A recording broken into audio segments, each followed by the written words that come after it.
Hey guys, Zip Tie here.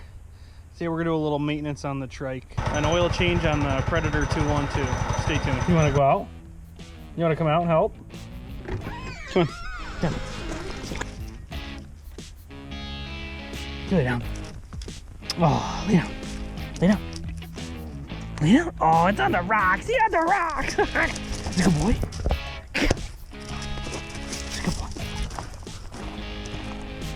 What is he doing?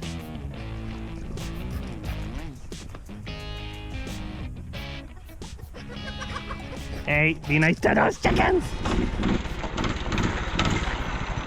Alright, so before I change the oil, I like to bring the motor up to temperature. It doesn't need to be roasting hot. I just gotta run it for a couple minutes, make sure it's warm before we go ahead and pull the drain plug. Okay, we've got our motor up to temperature, so we're gonna shut it down. I'm gonna let it set for a minute, make sure it's not too hot. Yeah, it's warm, but not hot. Keep in mind, this is not geared towards the motorheads. This is geared towards any motorhead beginners who maybe just got a junk mini bike, followed the recommendations on some of the groups or forums and went with a Predator, but aren't really sure what to do. With the Predator, I would recommend you put fresh, real oil in it before you even start it. What they ship with is just probably shipping oil, really cheap junk. So before you even try to start it, make sure you pull that drain plug. I'll show you what those are. Get everything out of there and fill it with some real oil.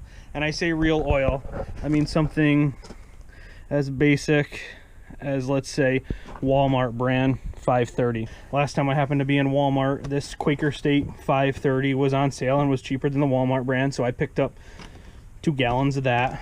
That'll last me probably a year or two. I use whatever the cheapest is, 10W30, 5W30. I'll use that in all my rigs.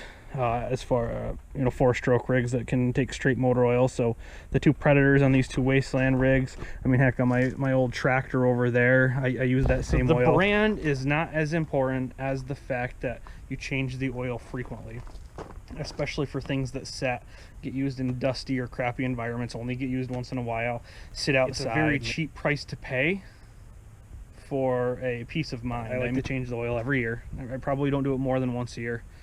Maybe if I run it a lot, I'll change it after the festival or whatever it may be. But like my wood splitter, my tractor, I change those things just once a year. So again, brand not important. The weight's really not even important. Any of these 3 would work. I pulled this one out just because that is actually a diesel motor oil that is also approved for wet clutches. So I've showed you my other rig before, my other bike, Dull Stinger, that actually has a wet clutch in that. So I've got to use oil that will work with the wet clutch, or you'll end up screwing your clutch up long term. That may have had regular oil in it before me, I don't know, but I made sure to run some of this in it. I also use this type of oil in all my motorcycles. This type of oil would work fine in a Predator if that's what I wanted to use, but I just go with the cheap stuff, the lighter weight stuff too. So if I happen to run it in the winter, if it's cold, if I start some of that stuff up, then I know it's going to be protected. So most importantly, I have a beverage. Need to make sure you're staying hydrated when you're doing these types of activities. I got the oil that I need. These can go away, I don't need those. I mean, the only tool I really need is 10mm. You can use a 10mm socket, 10mm wrench. You could use an adjustable wrench. The way my trike's designed, I got kind of a little tight space to get in there and pull the plug out. Funnel to pour the oil and something to catch the oil in. I got this old dog bowl here that I'll use because I know it's low enough to fit. This motor is designed to be universal and go on many different things. So that's why you've got your 2 fill dipsticks right there, 2 fill points. You got a drain plug right here on the front or the back, depending on what way it's mounted to or what it may be. Motor leans backwards on this, so we are going to use the rear drain plug. So it's going to be that right there. That's the rear drain plug on this one. And the way it's set up, it kind of goes right into my axle housing frame portion right here, so it's going to be kind of messy. That's why we're going to go with a big short dog bowl that we can put under there. But you'll see there's a slot in the center. All right, so we've got our gear over here to change the oil. We're going to get our oh, I said it might fit, but maybe I was mistaken. Let's go in from the front here. There we go. I knew it fit under there. Pull the plug on it. Let the oil drain out.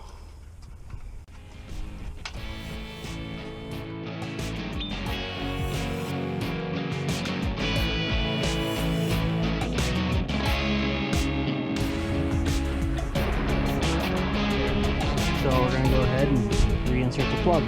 Make sure you don't shove any dirt in there. And tighten that down. Righty-tighty, lefty-loosey. Righty-tighty, lefty-loosey. There we go. She's snug. Go and put the full circle end on her and give her a little snug. Alright. You don't need a crank on it. Don't need to yank on it. It's only 10 millimeter. Snug will do. Snug will do. Ain't gonna go nowhere. Now what we need to do is we're gonna go for the fill side, the dipstick. Yeah, it's a dipstick.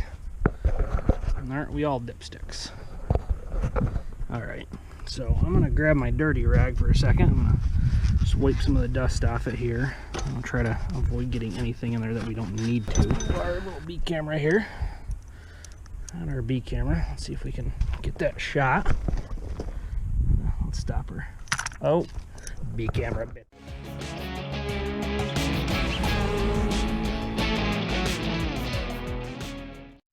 Now we fill the oil to the desired level. And you're done.